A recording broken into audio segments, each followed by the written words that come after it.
I'm Dr. Deborah Simmons, and I am the clinical director of Primrose Healing and Wellness. And Primrose is a holistic psychotherapy center. We're in Burlingame. Our physical location is in Burlingame and in Southern California, but we do a lot of stuff online. And our focus is on holistic wellness. Holistic means we sort of look at the whole person, body, mind, spirit. We've begun a series of wellness workshops that deal with so many different things, that deal with basically wellness issues in our lives. And they're going to cover the whole gamut. And if you follow us, you're going to see that. Tonight, we are focusing on a very, very special person who's Kathy Faenzi. And I've known Kathy years ago, and then we reconnected through a networking group just recently, which has been awesome. But basically, Kathy is going to share a lot about, Kathy's an author, and she works in the area of aging and people with cognitive difficulties, and that's a hard thing to say for a lot of people. But basically, she's going to share with us how we can help loved ones in our lives navigate the difficult and challenging transitions of life. All of us know somebody who is getting older, whether it be a parent, a spouse, and what do we do with that? I know in my life, I don't want to deal with that. My parents are not alive at this point. I wish I had Kathy in my life, several years ago. My husband recently had spine surgery and it turned our lives around like a whole lot. Luckily, cognitively, he's still okay. But I wish that I knew what to do in the transition period when we were going through a lot of stuff about a year ago. Kathy basically helps us with those transitions. She helps us prepare for the aging journey, whatever that means. But it's not just the aging journey of the people that we live with. It's what do we do? How do we balance that for ourselves? Being a caretaker is one of the hardest things that I've ever had to do in my life. And it's the hardest things that we do as we care about people that we love. Okay. Kathy wrote a book, a fabulous book, and we'll talk about that a little bit more as we move on. But her book is basically about how to keep a healthy balance between caring for the people that we love and caring for ourselves. We become very vulnerable as we move through this stage of life with our loved one and for us. So the idea of Kathy's book was basically born because she knew that people needed to know how to help so many people in our lives. And her book was meant, it's not a clinical book, it's a book that's meant to basically say, how are we going to help the people that we care about? I'm going to say that Kathy's going to talk about why she wrote her book and where it came from. I'm going to ask some questions, but she's also going to allow you guys to ask a lot of questions. So, Kathy, I want to turn this over to you and I want you to introduce yourself, what your journey has been, why you've written the book, and why you're here tonight. And then I'm going to interrupt you at any point and ask questions. Okay. All right. Well, thank you so much, Debbie, for sponsoring all these wonderful informational webinars. I have started attending them and I've gained so much knowledge from just wonderful people that she has on board sharing the information. And now I get the opportunity to share what I've learned over the years. But I started my practice in 2004, where I had left the hotel industry and moved into senior care. The book actually grew out of a series of articles that I wrote for a local Bay Area publication. And in 2020 to 2022, I was writing these articles and I decided to invite a friend in that I knew had worked in assisted living. She wanted to share some ideas. So we started writing a lot of articles together. And the idea of the book, as Debbie said, was born from all these articles. My co-author and editor, who is on the book, Judy, we both started thinking about, wait a minute, this is just a small segment of individuals that we can help. What if we can help more people, as many as possible? And so that's where the passion and the love for sharing what my knowledge was gained through my practice and through meeting some wonderful seniors that I helped along the years. We put it all together, and I'm hoping that this book will reach many, many more people. So, Debbie, what do you have for me? Well, but when we're going through this and we're looking at your book talks a lot about cognitive impairment, and we're talking about a lot of ways in which we can help our loved ones who are struggling to maintain independence because of a diagnosis that they've been given of cognitive impairment or dementia. Could we maybe really start with maybe just defining what that means? What is dementia? A lot of people know. What is cognitive impairment? So, with that in mind, let's talk a little bit about cognitive impairment really briefly. There is diagnosis now that has been included in the DFW is not DMW, is the book on diagnosis is MCI. DSM, Yeah, esoteric. DSM, thank you Yes. for CI, which is mild cognitive impairment. There are many individuals that just have that, and it doesn't mean that they have dementia, and it could move into dementia. However, with dementia, it's an umbrella of symptoms that with different testing, they can find out what area of the brain is being affected. So there's Alzheimer's disease, there's Parkinson's dementia, there's frontal dementia, just a whole of lots of different diagnoses. So one of the things that I really want to focus on is whether you've got MCI or whether it's a full-blown dementia, there are many reasons why people resist change. And this evening, I just wanted to really focus on three of those. First, let's stipulate how you have done your pre-work. Have you observed the individual? And I'm going to call them your loved one. I'm going to call them care recipient. Just know that we're talking about someone that you have felt in your heart to help.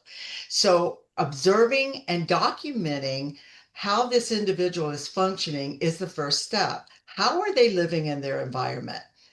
Have you seen signs of self-neglect? What are you looking at? Are they not really taking care of their personal hygiene? Are they wearing the same clothes every day? What about their medications? Do you find them all over the counter and you don't know whether they're taking them or not?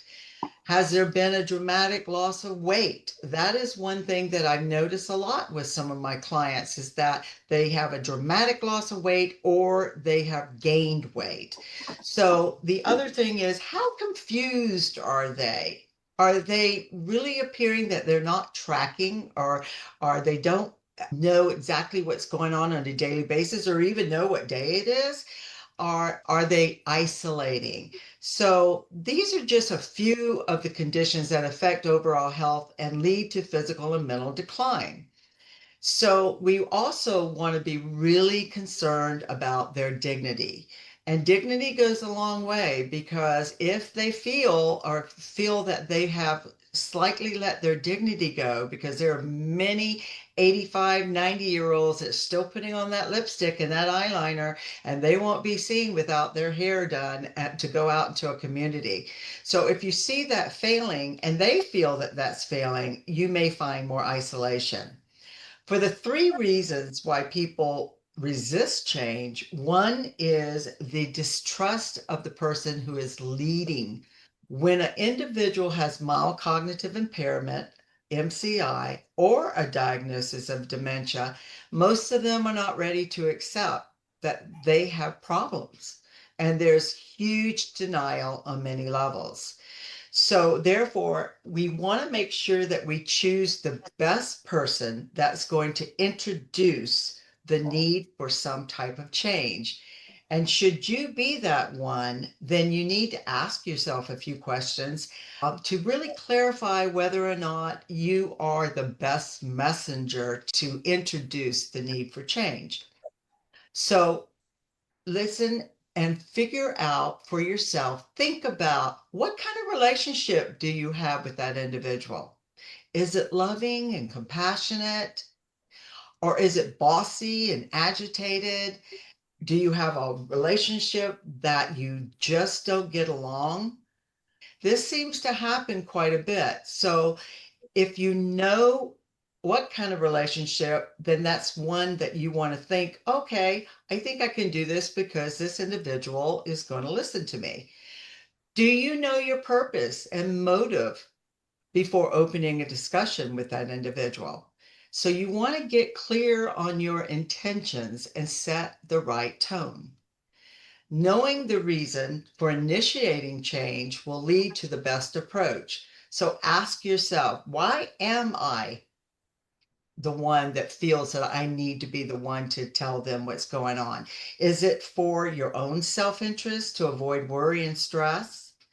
Are you fielding those 911 calls that is negatively impacting you or your own family members? It's changing your livelihood. And so, therefore, you're feeling these emotions of anger, disrespect.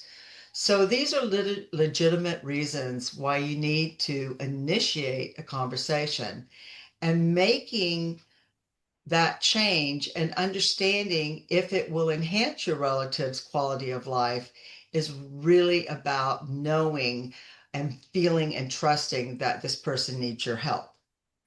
So I always feel that the individual needs to be honest with themselves, as not everyone is the best in a relationship with someone, and that person may feel much more willing to communicate with someone other than you.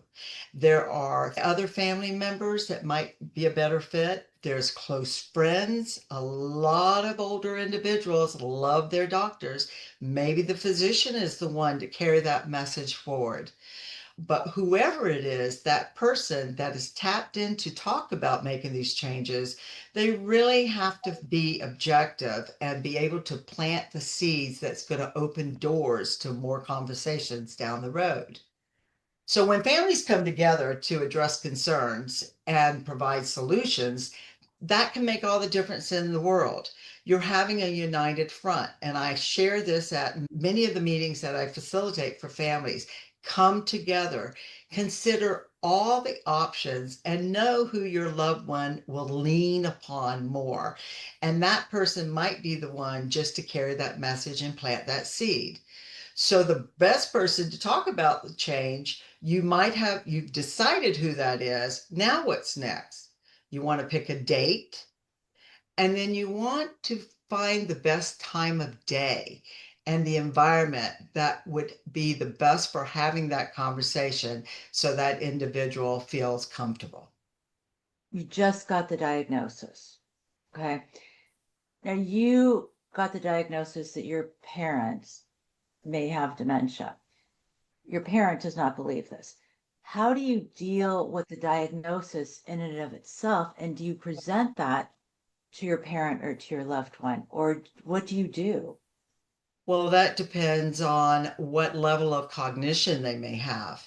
If an individual is just really forgetting things like we all do, you know, and it's little things where, maybe they're forgetting to change their clothes. If they have that much, and if they're willing and aware of how they're feeling in their own skin and on their body, and they know that they have said to you, I think I'm losing my memory. I think my memory's not as good as it was before. This is an individual that I would be more apt to have as a part of that discussion with the doctor so that they do understand. For instance, I had a lady, that brand new client, she went to a neurologist, a memory clinic in the city. And the bottom line is they diagnosed her. And she told me yesterday when I visited her, she goes, do you know that they diagnosed me with memory loss and they said it was Alzheimer's? And she just looked at me and I said, well, how does that make you feel? And she goes, well, I don't like the fact that it's the A word, but I know I have memory loss. But you know what? I'm staying as positive as I can. So everybody's going to take that information a little bit different. If a person is to the extent in their cognition where they absolutely are not aware that they really don't think they have a problem and they still think they're walking 2 miles to Safeway and back like they used to do years ago, then that's an individual where you have to be a little bit more sensitive and maybe not focus so much on the disease, but focus on what really is their purpose. The messenger has to be creative and not confrontational. If the individual has poor communication about the change, then that person is going to push back. We have to also remember that if someone's not ready to hear it, we need to stop. We need to evaluate what really is important and maybe bring something up another day. But dementia, the illness, is a family illness. And if we can help that individual know that they're not alone, that they're going to be treated with respect, and that we are working together as a family to figure it out together, it affects us, mom or dad, just as it does you. And we want to work together and really come up with some common goals and strategies.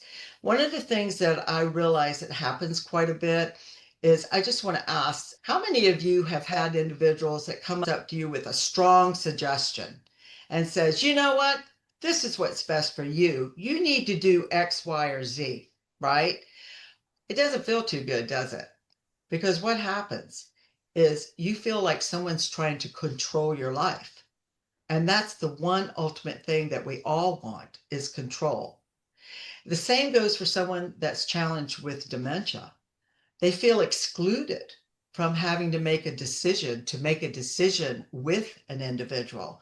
So instead of using the the pointing and this is what I think you need this and you need this, let's try to change our conversation and use an approach with I statements. I'm feeling that this is really concerning to me, mom, because I'm worried. And I've seen that you're not eating as well. And your clothes, we're going to have to go shopping because your clothes are getting too loose or your clothes are getting too tight. Either way, you're approaching it not by having her feel that something's wrong with her, but that you have a concern that we want to work together to come up with solutions. So, taking the baby steps when providing change is the best way to get those individuals to accept and start with the obvious. As I said, if you are documenting what you've observed, then you should really pick out and prioritize what's the most important that can provide safety for that individual. And sometimes they won't see it as a necessity, or sometimes they will. It's all in the approach and it's all in understanding who that individual is. And there's a lot of changes we can do within an environment, in a home environment that makes it safe for the individual and also keeps them in that home for longer periods of time. So the resources, if you're aware of their memory problems and they are aware of it, then you can also let them know, hey, mom, I've been learning a lot about memory. I've been reading a lot about it and trying to understand it for myself so that I'm prepared when that time might come. This could be a great way of sharing resources that you've learned about so that they can cope. So you tell them what's concerning you and make it about you helping them together find solutions. They're not alone. They don't need to feel that they're alone. The word of change, I think, is really important because, especially, I think, as people age, the less likely they are to change, nor do they want to change, nor should they have to change. But it scares them. Change scares people. So when you talk about change, how do you make change a positive thing for them and something they can be comfortable with? Well, exactly right that, change is scary. Yeah. It's the loss of many levels, control, privacy, independence. Most important, their familiar routine. It's the unknown that they're fearful of. So what I try to do is one of the things that's important is to really be able to meet that person on their level and to have that one-on-one conversation of understanding where their fear is stemming from. What is it that they're concerned about losing, or what are they grieving about? Are they fearful that they're going to miss opportunities because they may no longer be able to drive? What is that solution? Hey, mom, we'll get a driver. No worries. Are they fearful that other people know what's going on with them? And so they're becoming more isolated because they don't want individuals to know that they can't find the right word, or they no longer can play bridge because their mind isn't calculating the numbers properly. So these are the kinds of things that you have to be aware of, and help share ways for them to stay independent. So come up with a collaborative approach that is going to make it easier and better for them. Whatever it may be, come up with a solution. And what I like to do with an individual is test it. So get them to, you know, agree to 1 week of having a driver. 1 week. Mom, let's just try it. Let's try it for a week and see what happens. Or dad, or your loved one, whomever it is. And then when that time comes, try it, follow through, and then circle back. And after the trial, share with each other what the perception was. Again, you're inviting them into having a voice, being a part of this plan for themselves. And this is all if they're able to do this, if they're able to process information. Some people are maybe too advanced for that. Then it becomes a way where you have to unfortunately make those decisions for them because their judgment is impaired and they're not going to make that decision. And sometimes they're kicking and screaming to validate them, to make them feel comfortable as you move toward a change that needs to happen. And you can tweak things a little bit. So if something didn't work really well, let's try it a different way, mom. No, or you didn't like this, let's do it another way. So what happens is small successes lead to bigger successes. So if you break them down and you give them that energy and that tolerance to go for another one, it's kind of like you're cheerleading them along. And not only are you successful for them, you're successful for yourself. So you both are in this place of, we've achieved a wonderful situation where we've got you a solution. And now, mom, what's next? What can we do next to make this work? So it's all about trying to have these incremental successes to overcome the fear. And really taking away a lot of that fear and that grief is just by simply acknowledging it and validating that, yes, I see mom, because you know what? I feel kind of the same way. Let me tell you how I'm feeling. And you go back to sharing how you're feeling with someone. And it opens up the opportunity for them to feel that they can share with you. It's a building trust. And that's what Naomi Feil, who really started validation therapy, would talk about in her book and her studies, is that there's no judgment. If you present yourself as loving and caring and empathy and stepping in that person's shoes, and they feel that you're one with them, that you're in the moment with them, that you are one that is going to walk this change with them, and together you're going to make a difference, that goes a long way than saying, and having them believe and trust that, wow, phew, someone's on my side. I don't have to do this alone. Kathy, you mentioned the word fear, and I think what I do a lot of my work when people are dealing with anxiety, no matter what it's about, it comes down to fear. And one of the things that I always say is like, okay, let's look at what you're afraid of something, identify the fear, but what's the worst case scenario? When you're looking at people, let's look at the elderly people first, and then we'll talk about the other people later, their family members later. What are the elderly people most afraid of? What are their greatest fears? Their greatest fears is losing control. Number Yeah. one. I mean, let's face it, if you do not remember something and, all of a sudden you look in the mirror, which is not their friend, because a lot of times they don't want to look in the mirror, but it's a sense of loss of control, that loss of self. It's huge because with your mental capacity declining, you don't have the ability to process information the way you used to. And that's scary. You're not able to carry on a conversation. You can't think of a simple word.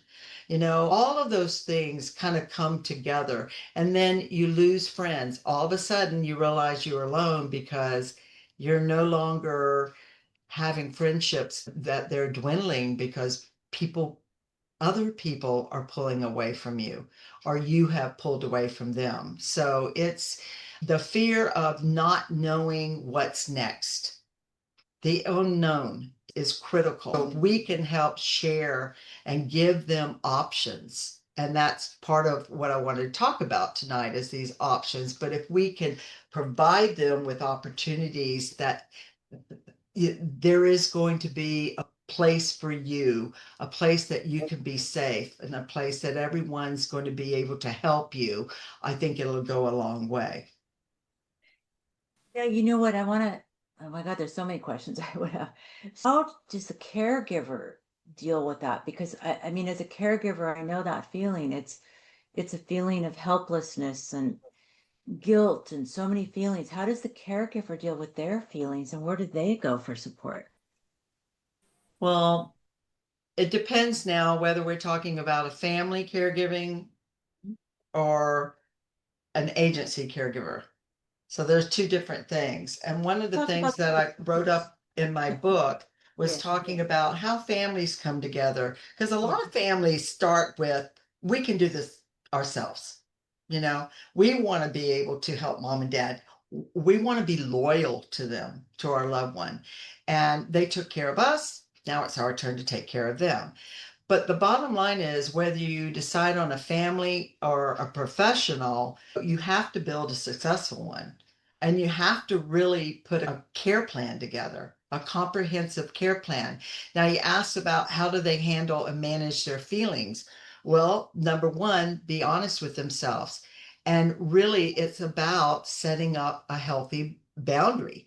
If they do their boundary work, which means that boundaries, they're the limits, right? That help define what you're comfortable with and how you'd like to be treated by others. So here you are trying to set a boundary for yourself, and it's about your own self-respect, is setting limits and letting other people know your limits. So if you're burned out, if you're doing something that is too much for you and you're not able to really share those feelings in a healthy way, to let go of those feelings, then of course you're gonna come up with caregiver burnout, which is not good for anyone. So it's really the beauty of determining and communicating boundaries is to take the guesswork out of planning and problem solving for the care for these other individuals. But you got to deal with your stress. So what do you do? Well, there's a lot of ways. You got to know what is the best way that you relax. Right? I relax by walking and seeing the deer and talking to the cows and seeing the quail run across the streets. And, well, not really a street, it's a gravel road, but, it's how do you breathe? What can mhm. you do to breathe? So you've got to know ways to let go at the end of the day and know that you're helping someone and check in with yourself. It's your passion and your love for that person is what you're really doing this for. If it becomes stressful and you can't tell someone that you're at a place where it's not working for you anymore, it is going to spin out of control. But there are a lot of ways. There's a lot of videos. Oh my goodness, there's so many videos on how to relax and how to take care of yourself. And it's really about strengthening your resilience. What does that look like? I talk about 9 ways in the book for resilience, but there's sleep, movement, exercise, socialization. What are you doing for your own purpose in life? you're helping someone else, but let's face it, we need to also think about ourselves in the long run. I remember when my mom was dying, the one thing that struck me, that with one of the hardest things wasn't just the helplessness, but because of her pain or her mental capacity, she was so angry. And I see this so many times with elderly people, whether it be they're in pain or it's the level of dementia, but anger seems to be such a big thing. And they direct the anger at the people pretty much right in front of them, sometimes probably their loved ones. How do family members respond to that anger? Well, it's very interesting and it's a great question because they respond in so many ways, and a lot of their response stems from what their upbringing was all Yeah, about. yeah, It goes way back, way deep. I learned a long time ago that I can't fix a family's yeah, situation. Everybody, every family member or adult child, if you will, has a different relationship with that parent. And we could talk parent and child right now. I work with a lot of dysfunction. As we all know, we all have a little bit of dysfunction in families. But when it comes to adult children being loving and caring, there are many that just can't bring themselves to be that way.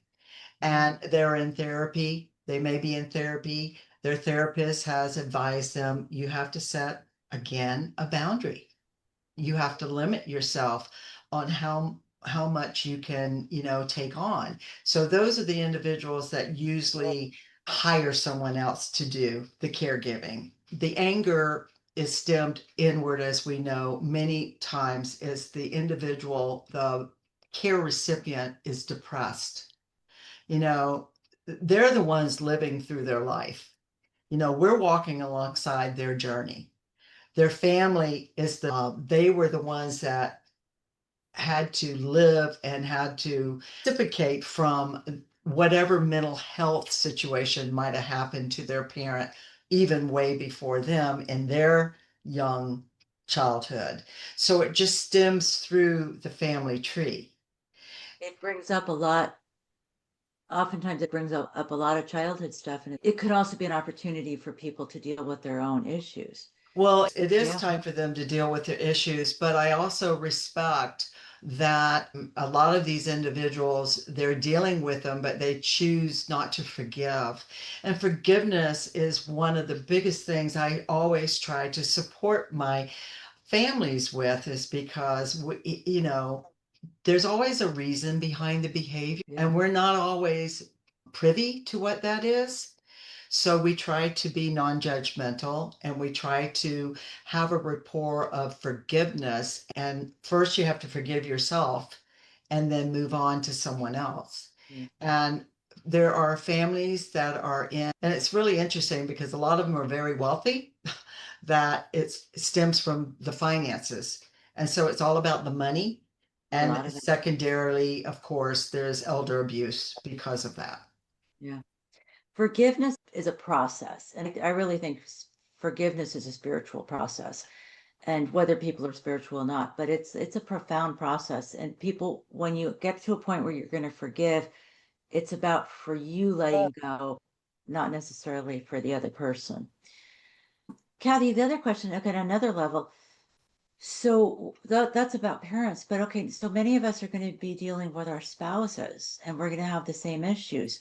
So I married this person who was vibrant and young and I fell in love with, and now aging comes into being and I have to do things that I never thought about.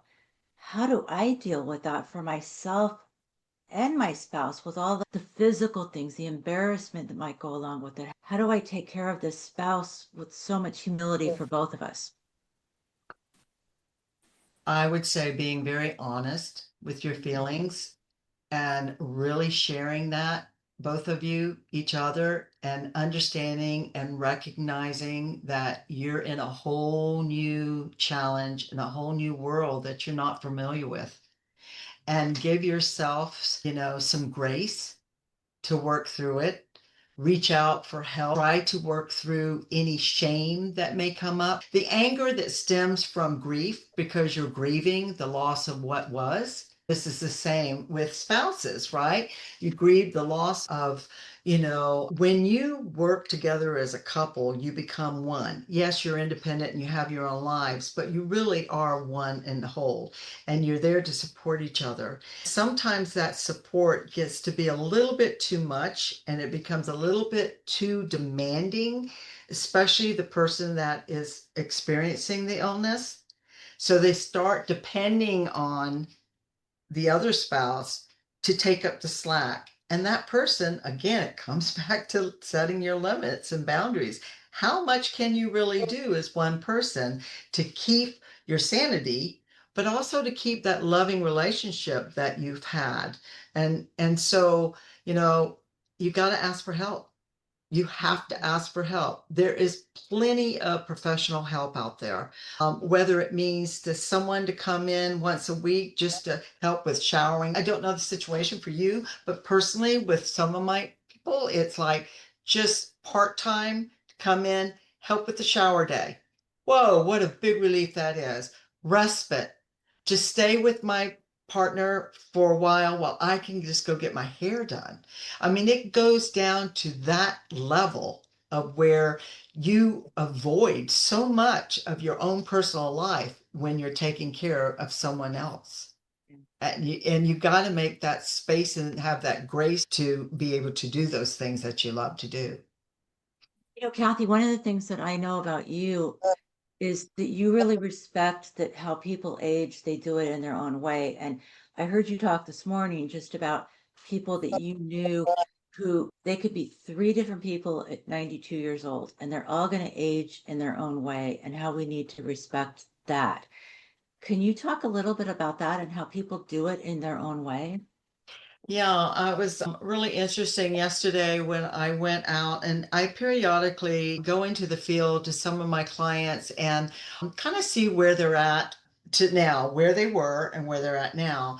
And I visited two individuals who were in their late 90s, and the first one was pulled up in a ball in her bed, and she was very angry, not a happy camper, and really shared that she did not want to ever leave her apartment again, but that she was comfortable with that and that she didn't want to be seen for her own way. She wouldn't share what the embarrassment was. I mean, I could see the shame and I could see that her how I knew her before was totally different than how she was now, and she's ready to let go. She shared she is ready. I'm ready to go. I don't want to be here. What's the use? She said to me. You know, so having purpose in life, we always try to strive for purpose in life and keep that ongoing so that we can create a sense of belonging in the world and a sense of being able to carry out our purpose and feel good about those things. The other lady I went to see, all made up, hair done, beautiful makeup, dressed to the max, sitting in her little chair with the door cracked, waiting for me to knock on the door. I opened it up and she goes, Kathy, it's so good to see you. How are you? And I was like, well, you haven't changed. You look really good. And we're talking and everything. And then I said, what are you doing with your time during the day? And she has a private caregiver, which she just was just all about this private caregiver who makes these wonderful meals for her. And I said, so you don't go down to socialize anymore? You don't go downstairs to have dinner? And she goes, no, she goes, I just don't have the stamina. I'm just so tired. And you know what? Even I don't really have a goal. I don't have a purpose. So we talked a little bit about what that purpose might be. And she goes, quite frankly, if I had a purpose, I still wouldn't go because I'm too tired to even make it work. So, but then she said, I am so comfortable where I'm at in my life now. God will take me. I often wonder why I'm not gone, but God will take me when the time is right. And you know what? I'm just fine. And I love my caregiver's meals. So I'm happy. And so that was the difference between one that wasn't happy, that realizes that she's changed and she's shameful about it, to one that looks fabulous, not shameful. She still will go down for a banquet or she'll still go down to get her hair done, but yet she doesn't have the stamina. So it depends on physical and cognitive abilities. It was an eye opener for me, and it really provided me with what the truth is, that we all are aging very similarly but differently. Yeah. We're all going to get older. We're all going to have to reach our hand out and ask for help. We all are having our hand in someone's to support them. So, as caregivers, people who work with others, it's a give and take. We need the help, we want to give the help. And so we pass it through each other. And I just think that is the best way to really be resilient, to keep your focus on self care for yourself, because every one of us in this industry at some point or another need to really have a plan for ourselves. And that's why I wrote the book. The book is for family caregivers and understanding the aging process, how it's difficult with cognitive decline to communicate and to get that acceptance up. But mostly it's for yourself. Are we going to be in this position? Do we want people to know what we want? Write them down, have a plan, share it with your loved ones, your adult children. You don't have to grow old and not have anything ready. Those days are over. That ship has sailed. There's so much information out there now that we can prepare for our own aging process. And it starts with today. It starts with your health and well-being and how to keep the brain active. You know, the brain is a muscle. The brain needs to be turned on. The brain needs to be massaged. There's what we eat in our gut, microbiome affects our brain. So there's a lot of ways to support ourselves going forward. You know, when I heard that story this morning, my psychological brain went to my psychology classes where I heard about adult development. And there are stages of life that we go through, and at the very end of our lives, we can choose kind of like there's a positive and there's a negative, and I won't go into the psychology behind that. But it's kind of like in some ways people die the way that they live. Mm. And we we have to respect that. You know, not everybody is going to do what we think that they need to do. And they're leaving this life or they're ending their lives in the way that they need to do for them. And I think we always say, but I want something different. But that's about us. And I think Kathy allows us to see it's not about us, it's about them. And there's so much. Oh my God, we can keep talking forever. I want to open this up to you guys, and I want to see if you have questions that you would like to ask Kathy in general about any of this, because I think it's really important stuff. And just go for it. Just you don't have to raise your hand. If anybody just wants to jump in, feel free. Okay, Dan, if you want to ask a question, just jump in. Kathy, go ahead. I was just going to ask how many of you have started sharing with your adult children or have been thinking about your own life, your aging process, and what the if and when scenarios. Like if something happened tomorrow, what would I want to happen with my things? Or how would I want to age going forward? Would I want to stay in this home? If something happened to my brain, who would I want to take over for me? Those are things you need to start thinking about, because otherwise it's left as a semi burden on the adult children.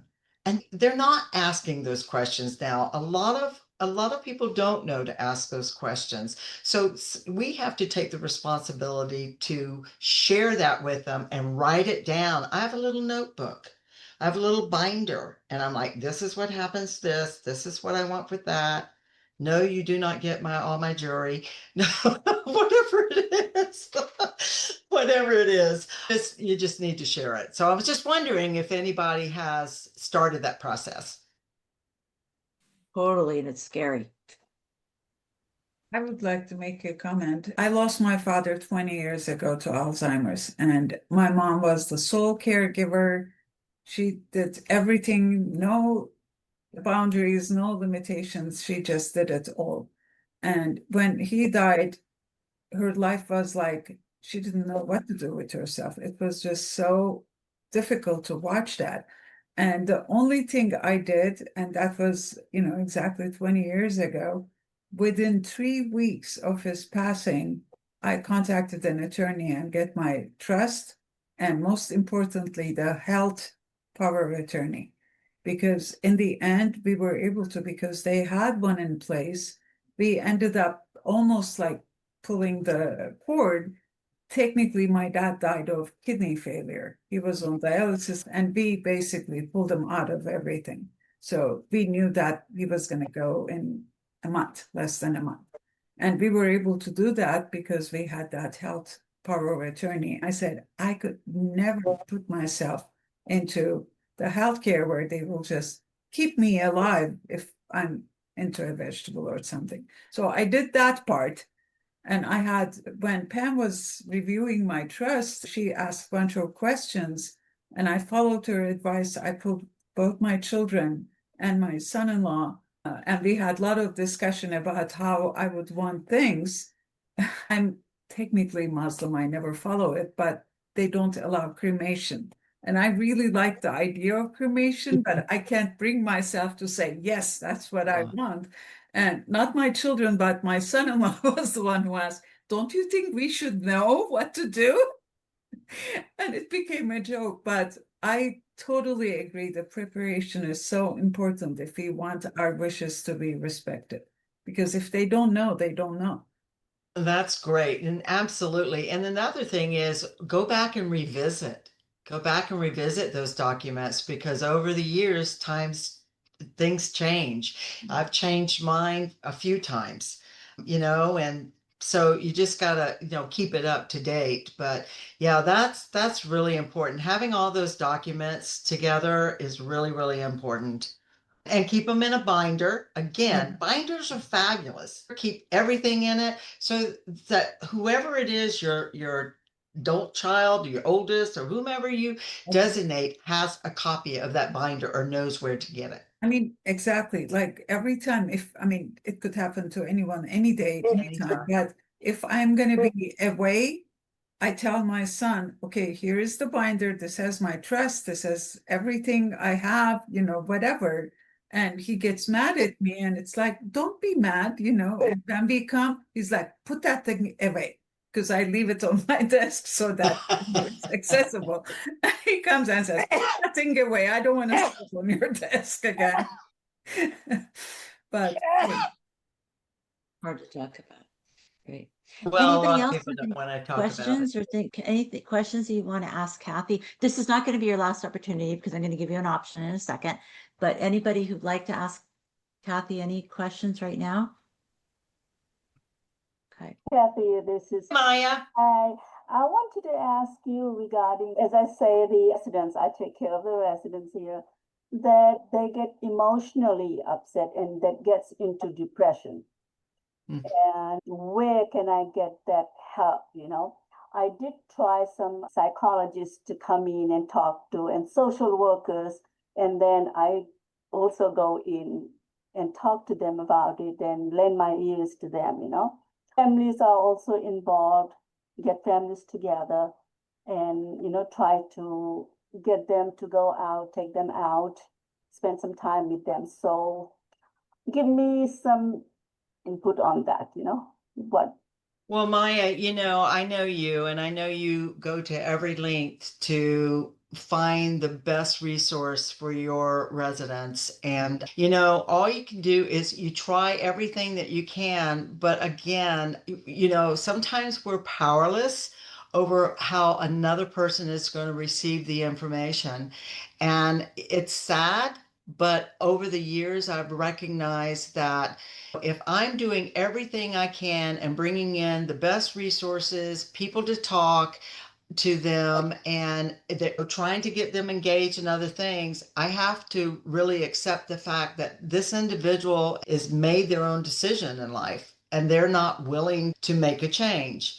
Now, if it's something as easy as finding that right companion that's going to build that trust so that you can get them in a wheelchair or get them outside, so even on the back patio or something, just for a little while, again, break it down in small increments. One little success is a big success for someone that's not willing to cooperate or has that major depression. And then medicine can only do so much. So if there's a mental illness where there's a depression that medication is not supporting or lifting or increasing that serotonin in the brain, then, again, you have to sometimes accept that everything you do out of love, and you've done out of the respect of trying to help this person, but you are powerless sometimes over the outcome, and you have to accept that. I hope that helps.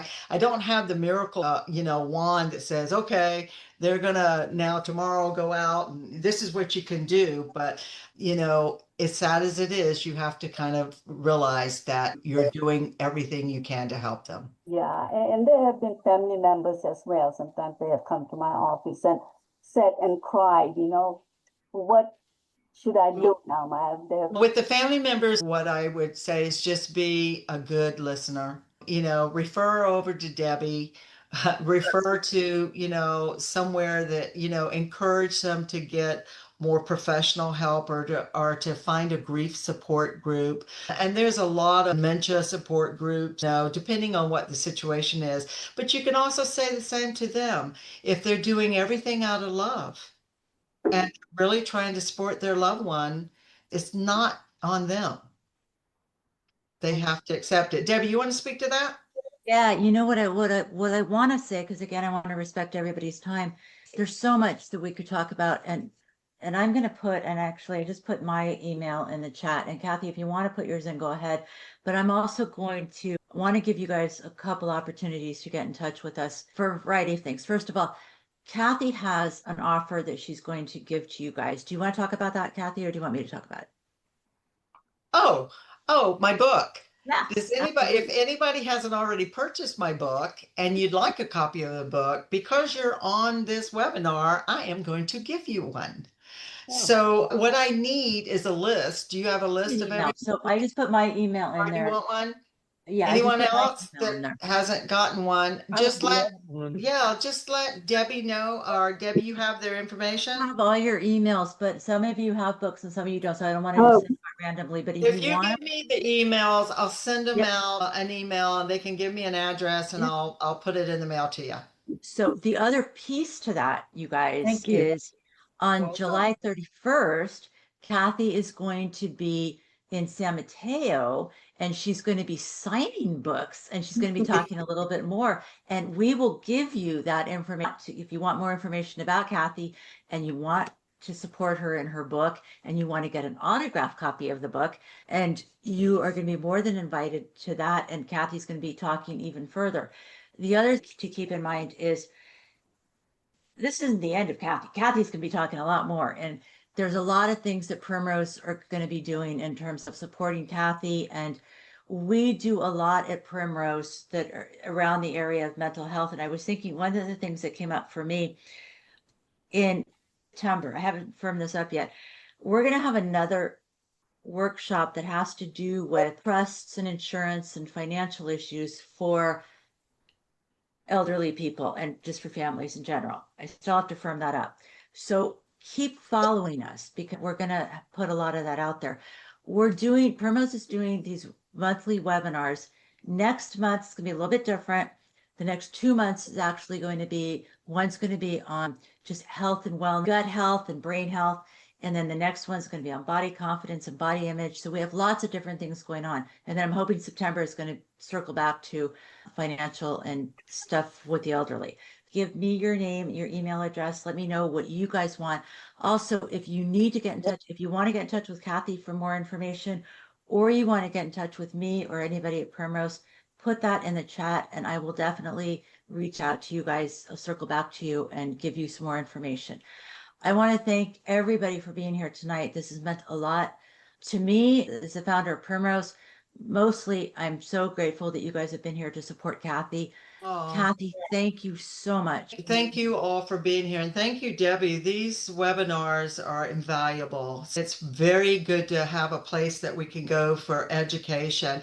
And then I also want to reach out. If any of you have a challenge that you just want to talk to me about, my number's up there. That's my personal number. That's my email address. Call me, leave a message, text me and say, hey, blah, blah, blah, this is where I am.